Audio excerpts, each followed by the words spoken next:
मराठीमध्ये आपलं स्वागत.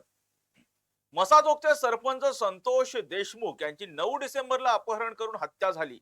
या हत्येनं राज्यभरातलं वातावरण अक्षरशः ढवळून निघाल्याचं पाहायला मिळालं. वाल्मिक कराड आणि त्याच्या साथीदारांवरती मकोका अंतर्गत कारवाई करण्यात आली, परंतु वाल्मिक कराडचे धनंजय मुंडेंशी असलेली जवळीक आणि त्यामुळे कुठेतरी धनंजय मुंडेंनाही टीकेचं लक्ष व्हावं लागलं.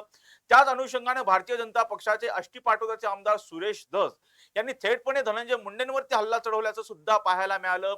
काही दिवसांपूर्वी बीडमध्ये जिल्हा नियोजन समितीची बैठक होती आणि त्याच्या एक दिवस आधी सुरेश धसांनी पत्रकार परिषद घेत 73 कोटी रुपये विदाऊट बिल, अर्थात 73 कोटी रुपये जे आहे विदाऊट काम न करता त्याची टेंडर बिल काढण्यात आली असा आरोप सुद्धा सुरेश धस यांनी केला होता. तर आज पत्रकार परिषद घेत सामाजिक कार्यकर्त्या अंजली दमाने आणि धनंजय मुंडे कृषी मंत्री असताना तब्बल 245 कोटींचा गैरव्यवहार झाल्याचा सुद्धा आरोप त्यांनी केला. आणि त्यानंतर धनंजय मुंडे यांनी पत्रकार परिषद घेत अंजली दमाने यांच्यावरती जो आहे तो हल्ला चढवला. त्या दमानिया नसून बदनामी आहेत असं वक्तव्य जे आहे धनंजय मुंडे यांनी केलं. आणि त्यानंतर परत एकदा अंजली दमाने यांनी पत्रकार परिषद घेत प्रत्येक धनंजय मुंडेंच्या प्रत्येक आरोपाला प्रत्युत्तर दिल्याचं पाहायला मिळालं. आणि त्यानंतर धनंजय मुंडे यांनी एक ट्विट केलं की अंजली दमानिया यांच्यावरती मी अब्रू नुकसानीचा दावा ठोकणार आहे. आणि त्याच अनुषंगाने आजचा आपल्या चर्चेचा विषय आहे दमानियाचे वार,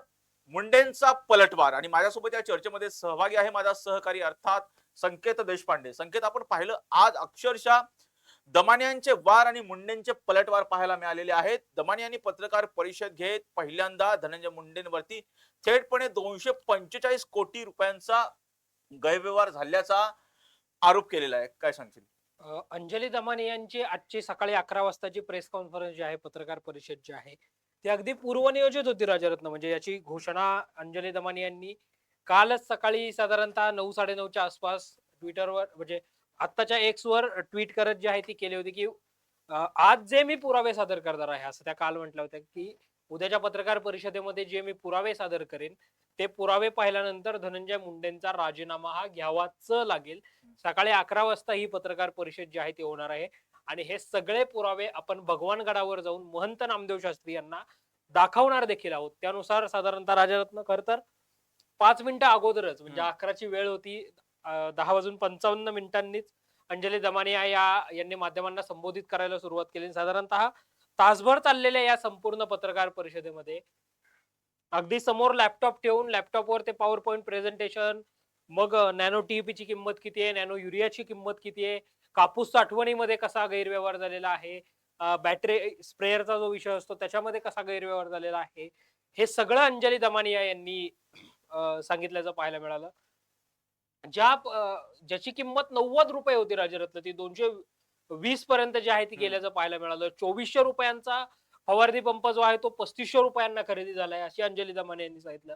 आणि या सोबतच राजरत्न 2017 मध्ये राज्य सरकारनं काढलेला जो जी आर आहे, ज्याच्यामध्ये डायरेक्ट बेनिफिट टू ट्रान्सफर, ज्याला डीबीटी म्हटलेलं आहे, ही डीबीटी धनंजय मुंडेंच्या कार्यकाळामध्ये जुलै 2023 ते नोव्हेंबर 2024 या धनंजय मुंडेंच्या वर्षभराच्या काळामध्ये बंद करण्यात आली. आणि आपण शेतकऱ्यांना थेट जी आहे ती वस्तू घेऊ आणि त्याच्यावर अतिरिक्त सबसिडी देखील देऊ, असा निर्णय धनंजय मुंडेंच्या नेतृत्वामधल्या सरकारमध्ये घेण्यात आला, ज्याला तत्कालीन कृषी आयुक्त प्रवीण गेडाम यांनी विरोध केला, असं देखील अंजली दमाने यांनी सांगितलं.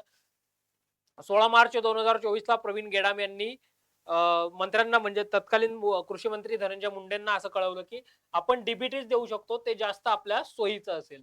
मात्र पुढे राजरत्न जर आपण पाहिलं तर त्यांनी असं म्हटलं की राज्याचे तत्कालीन मुख्यमंत्री एकनाथ शिंदे यांनी एक विशेष बाब म्हणून या सगळ्या गोष्टीला मान्यता दिली, कारण त्याच्यावर अगोदर अजित पवार यांची सही वित्त आणि नियोजन खात्याचे मंत्री म्हणून होती. त्यामुळे मग विशेष बाब म्हणून मुख्यमंत्र्यांनी या सगळ्यावर जी आहे ती स्वाक्षरी केल्याचं पाहायला मिळालं राजरत्न. आता तू जसा उल्लेख केलास तसं धनंजय मुंडे अंजली दमाने यांची पत्रकार परिषद संपतेच तोच राज्य मंत्रिमंडळाची बैठक सुरू झाली आणि तिकडं धनंजय मुंडेंनी अजित पवारांची भेट घेतली आणि त्यानंतर लगेच पत्रकार परिषद घेतली. तिकडे राज्य मंत्रिमंडळाच्या बैठकीपूर्वी धनंजय मुंडे अजित पवारांच्या भेटीला जातात, राज्य मंत्रिमंडळाच्या बैठकीत सहभागी होतात आणि मंत्रालयातल्या आपल्या कक्षामध्येच पत्रकार परिषद घेतात आणि दमानिया नाही बदमानिया म्हणत अंजलीताईंनी आजवर केलेले आरोप खरे ठरलेत का किंवा ते सिद्ध झालेत का असं म्हणत त्यांनी एक प्रकारे अंजली दमानियांवरच पुन्हा पलटवार केल्याचं आपल्याला पाहायला मिळालं. दमानियांना शेती क्षेत्रातलं काही कळत नाही असं धनंजय मुंडे आज म्हटल्याचं पाहायला मिळालं.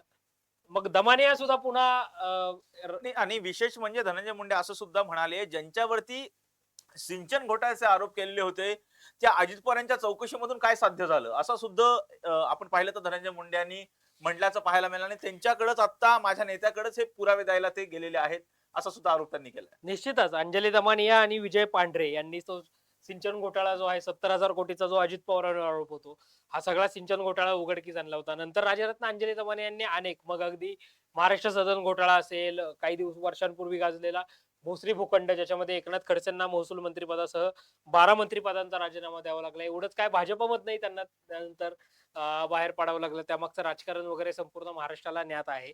आणि असं सगळं असताना साधारणतः एक असं असतं की अंजली दमानिया या पुरावे घेऊन बोलतात आणि दमानिया बोलल्यानंतर एकतर त्या मंत्र्याला सत्तेतनं दूर जावं लागतं किंवा त्याच्या पदापासून दूर जावं लागतं. तर असं सगळं पाहता दमानियांनी तिकडे राज्याच्या मुख्यमंत्र्यांची भेट घेतली होती अजित पवारांसोबत. म्हणजे दमानिया स्वतः म्हणतात की माझा दादांबरोबर 36चा आकडा आहे. मात्र दमानियांनी त्या देवगिरी बंगल्यावर जाऊन 35 मिनिटं अजित पवारांची भेट घेतली होती. त्यात पुरावे सगळे दिल्याचं पाहायला मिळालं. त्यानंतर आज ज्यावेळी धनंजय मुंडेंनी पत्रकार परिषद घेतली त्याच्या नंतर अगदी जे 4:30ची प्रेस होती जी प्रेस नक्कीच संकेत मी तुझ्यापर्यंत येणारच आहे. सांग, जर आपण पाहिलं तर सुरुवातीला धनंजय मुंडे यांनी एक वाक्य उच्चारलेलं आहे ते म्हणजे की माझ्यावरती जर पाहिलं तर मागील 59 दिवसांपासून एका जिल्ह्याला लक्ष केलं जातं, एका तालुक्याला लक्ष केलं जातं, एका व्यक्तीला लक्ष केलं जातंय. एवढी जास्त बातमी व्हॅल्यू बाकीच्या बातम्या घडत असताना सुद्धा केवळ एका बातमीवरती फोकस केला जातोय. कुठेतरी मला राजकीय जीवनामधून संपवण्याचा डाव कोणी आखतंय का असा प्रश्न सुद्धा त्यांनी उपस्थित केला. निश्चितच अलीकडे मला वाटतं धनंजय मुंडेंचा आवडता छंद हा झालाय की माध्यमांवर उठायचं सुटायचं, माध्यमांवर टीका करायची. आज पुन्हा एकदा ते मग न्यूज व्हॅल्यू, मीडिया ट्रायल असे सगळे शब्द धनंजय मुंडेंनी आज वापरल्याचं आपल्याला पाहायला मिळालं. पुन्हा एकदा 59 दिवस बीड आणि माझ्यावर जी आहे ती मीडिया ट्रायल झाली असं देखील धनंजय मुंडे जे आहेत राजरत्न त्या आज तू जसं म्हटलं तसं म्हटल्याचं पाहायला मिळालं. आणि विशेष म्हणजे ही ज्यावेळेस धनंजय मुंडे यांची पत्रकार परिषद झाली त्यावेळेस त्यांनी एक इशारा सुद्धा दिलेला आहे. मी बोलत नाही याचा अर्थ मला बोलता येत नाही असा नाही, आमच्याकडेही खूप काही आहे हे लक्षात ठेवा असा इशारा त्यांनी धनंजय मुंडेंनी दिलाय. नेमका हा इशारा कोणाला होता संकेत? मी संविधानिक पदावरून जर पाय उतार झालो तर मग काय होईल असा एक गर्भित इशारा देखील धनंजय मुंडेने दिला या सगळ्या पत्रकार परिषदेमध्ये. आणि अर्थातच राजरत्न हा रोख अंजली दमानियांसह प्रमुख जे मग अगदी धसांपासून प्रकाशराव सोळंकेंपर्यंत जे काही नेते धनंजय मुंडेंच्या विरोधात बोलतात त्या सगळ्यांना हा गर्भित इशारा राजरत्न जो आहे तो असू शकतो. तिकडं मग धनंजय मुंडे बोलतायत तोच अंजली दमानियांची देखील तिकडे पत्रकार परिषद त्यांच्या राहत्या घरी 4:15 वाजता झाली, ज्याच्यामध्ये मग त्यांनी या धनंजय मुंडेंनी आपल्या सख्या मामी सारंगी प्रवीण महाजन यांची जमीन देखील हडपली आहे असा थेटपणे आरोप केला. काही दिवसांपूर्वी सारंगी महाजन यांनी स्वतः धनंजय मुंडेंनी आपली त्या गोविंद मुंडेच्या मार्फत आपली जमीन जी आहे ती हस्तांतरित केली असा आरोप केला होता. ती केस देखील सध्या न्यायप्रविष्ठ असल्याचं आपल्याला पाहायला मिळतं. मग या सगळ्या प्रकरणाचा दाखला देत अंजली दमाने यांनी पुन्हा ते सगळे पुरावे कृषी विभागाने काढलेला जी.आरच अंजली दमाने यांनी दुसऱ्या पत्रकार परिषदेमध्ये राजरत्न वाचून दाखवला आणि मग सांगा कोण निर्दोष कोण दोषी आहे असं थेटपणे अंजली दमाने आज म्हटल्याचं आपल्याला पाहायला मिळालं. आणि विशेष म्हणजे ज्यावेळेस अंजली दमाने यांनी दुसरी पत्रकार परिषद घेतली आणि त्यानंतर थेटपणे एक्सच्या माध्यमातून धनंजय मुंडेंनी ट्विट केलं आणि थेटपणे सांगितलं की मी अंजली दमानिया यांच्या विरोधात अब्रू नुकसानीचा दावा ठोकणार आहे. निश्चितच राजरत्न म्हणजे अगदी जर आपण पाहिलं तर अंजली दमानिया यांची पत्रकार परिषद संपतेच तोच धनंजय मुंडेंनी एक ट्विट केलं एक्स वरून, ज्याच्यामध्ये अंजली दमानिया यांच्यावर आपण अब्रू नुकसानीचा दावा ठोकणार आहे. आपण आपल्या प्रेक्षकांना ते ट्विट देखील ऐकूयात. धनंजय मुंडे असं म्हटलेत की अंजली दमानिया यांनी आज पुन्हा दिवसातून दुसऱ्यांदा पत्रकार परिषद घेत माझ्यावर खोटे व बेछूट आरोप केले आहेत. मी पुन्हा एकदा स्पष्ट करू इच्छितो की कृषी विभागातील तत्कालीन खरेदी प्रक्रिया नियमातील तरतुदीनुसार व माननीय मुख्यमंत्री महोदयांच्या अंतिम मान्यतेनंतरच झाली आहे. त्यानंतरच पुढील कार्यवाही सुरू झाली. यांसह इतर अनेक मोघम आरोप करणाऱ्या दमानियाताई यांच्या विरोधात मी लवकरच फौजदारी अब्रू नुकसानीचा खटला मुंबई उच्च न्यायालयामध्ये सादर करणार आहे. 6:36 धनंजय मुंडेंनी ही ट्विट जे आहे ते केलेलं आहे.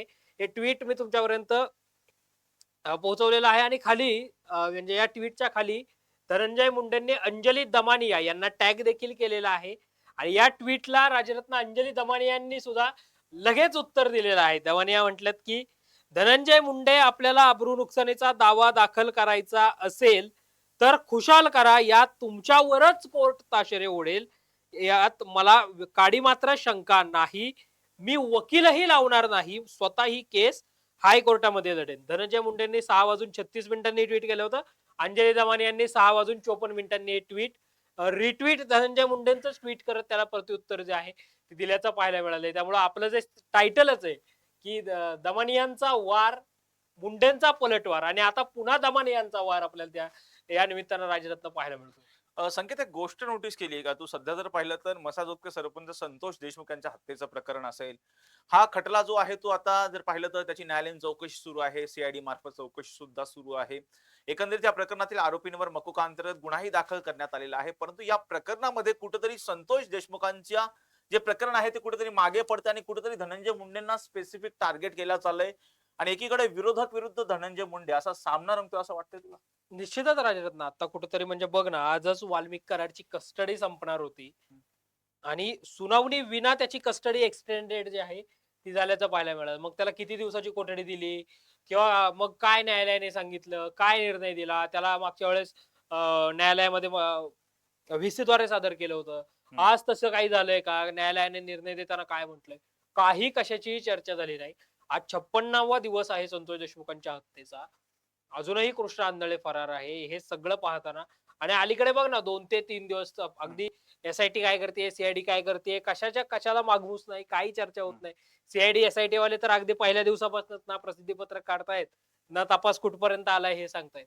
आणि अशातच आता एक प्रकारे संतोष देशमुखांचं प्रकरण कुठेतरी पुन्हा एकदा मागे पडतं की काय, अशी ही स्थिती आहे. उद्या राज्याचे मुख्यमंत्री देवेंद्र फडणवीस हे मुख्यमंत्री पदाची शपथ घेतल्यानंतर आणि संतोष देशमुखांच्या हत्या प्रकरणानंतर पहिल्यांदाच बीडचा दौरा करतायत. मग मच्छिंद्रगडावर 10 कोटी रुपयांच्या गर्भगृहाच्या गाभाऱ्याच्या लोकार्पण भूमिपूजनासह धनंजय मुंडे सुरेश धसांच्या मतदारसंघामध्ये आष्टी, पाटोदा, शिरूर मधल्या विकास कामांचं उद्घाटन मुख्यमंत्री करणार आहेत. असं सगळं असताना मुख्यमंत्र्यांकडनं अपेक्षा आहे संतोष देशमुखांच्या परिवाराला न्याय देण्याची आणि हे सगळं प्रकरण मागे पडून न देता सीआयडी एसआयटी या सगळ्यांनीच आणि प्रमुख जे नेते सगळे आहेत या सगळ्यांनी संतोष देशमुखांच्या परिवाराला न्याय कसा देता येईल या दृष्टिकोनातही प्रयत्न करणं गरजेचं आहे. संकेत, काही मुख्यमंत्र्यांची वगैरे भेट देशमुख कुटुंबियांशी होण्याची काही शक्यता आहे का? मुख्यमंत्र्यांचा शासकीय दौरा जो आहे त्यामध्ये राजरत्न जर आपण पाहिलं तर मच्छिंद्रगडावर म्हणजे तिथे जर आपण पाहिलं तर मच्छिंद्रगड आणि कानिफनाथगड असे 2 भाग आपल्याला असल्याचं पाहायला मिळतं. जो मच्छिंद्रगड आहे आष्टी तालुक्यामध्ये, आष्टी मतदारसंघामध्ये सुरेश धसांच्या मतदारसंघात, कानिफनाथचा गड आहे पाथर्डी मतदारसंघात, मोनिका रांजळे तिथल्या आमदार आहेत आणि दोघेही आमदार भारतीय जनता पक्षाचे. त्यामुळे या दोन्ही आमदारांनी ची चर्चा, खास करून सुरेश धसांचं आमंत्रण, कुंटेफळला एक मोठा कार्यक्रम देखील मुख्यमंत्र्यांचा होणार आहे. आणि यानंतर जर आपण पाहिलं तर राम शिंदे जे आष्टीचे जावई आहेत आणि विधान परिषदेचे सभापती आहेत, तर राम शिंदेच्या सत्काराचा समारंभ देखील सुरेश धसांनी आयोजित केलेला आहे. प्रमुख आमदार मंत्र्यांचा सत्कार समारंभही होणार आहे. या सगळ्यातून जर आपण पाहिलं तर आतापर्यंत तरी अशी ठोस किंवा निश्चित माहिती मिळाली नाही की संतोष देशमुखांच्या परिवाराची मुख्यमंत्री भेट घेणार आहेत की रादर संतोष देशमुखांच्या परिवाराला मुख्यमंत्री भेटीसाठी बोलवणार आहेत. याबाबतची अधिकृत माहिती आली नाही. मात्र कदाचित उद्या सकाळपर्यंत याबाबत अधिक जी आहे ती आणि स्पष्टता जी आहे ती येऊ शकते. संकेत, उद्याचा मुख्यमंत्र्याचा जो दौरा आहे, आष्टीचा बीड जिल्ह्याचा दौरा आहे, या दौऱ्यामध्ये कुठेतरी धनंजय मुंडे हे उपस्थित राहू शकणार नाही. त्याचं महत्वाचं कारण म्हणजे त्यांच्या डोळ्याचं ऑपरेशन आहे असं त्यांनी सांगितलंय. राजरत्न आज ज्यावेळी यांना सुरेश धसांना एका पत्रकार परिषदेमध्ये प्रश्न विचारला होता त्यावेळी प्रोटोकॉल नुसार आम्ही दोन्ही मंत्र्यांची नावं त्या निमंत्रण पत्रिकेवर टाकलेली आहेत. मात्र मी साधा छोटा आमदार आहे. सुरेश धस त्यांच्या नेहमीच्या शैलीत म्हणले, मी साधा छोटा आमदार आहे, मंत्र्यांच्या कॅपॅसिटी एवढा मी नाही. ते आले तर त्यांचं निश्चितच स्वागत आहे. कारण इकडेचे नगरचे संग्राम जगताप येत आहेत, पाथर्डीच्या मोनिका राजळे येत आहेत, नगरवरनं कर्जत जामखेडचे मधेरा असणारे राम शिंदे जे विधान परिषदेचे सभापती आहेत आणि आष्टीचे जावई हे सगळे येत आहेत. त्यामुळं मंत्र्यांनी आणि या सगळ्यानंतर धनंजय मुंडेंचं नाव अधिकृतपणे त्या निमंत्रण पत्रिकेवर आहे. मात्र डोळ्याचं ऑपरेशन असल्यामुळे, कारण त्यांनी मागची मला वाटतं राज्य मंत्रिमंडळाची बैठक सुद्धा अपूर्ण अर्धवट अवस्थेमध्ये सोडून ते फॉर्मल ड्रेस मध्ये धनंजय मुंडे आले, लगेच डॉक्टरांची अपॉइंटमेंट आहे म्हणून धनंजय मुंडे निघून गेल्याचंही पाहायला मिळालं. उद्या डोळ्याच्या शस्त्रक्रियेमुळे ते बीड मध्ये नसणार आहेत, त्यामुळे ते कार्यक्रमालाही नसतील अशी माहिती मिळते. निश्चितपणे संकेत, आपण या प्रत्येक घटनेचे अपडेट आपल्या प्रेक्षकांपर्यंत पोहोचवतच राहू. यासाठीच तुम्ही पाहत राहा टॉप न्यूज मराठी. आपला महाराष्ट्र, आपली बातमी.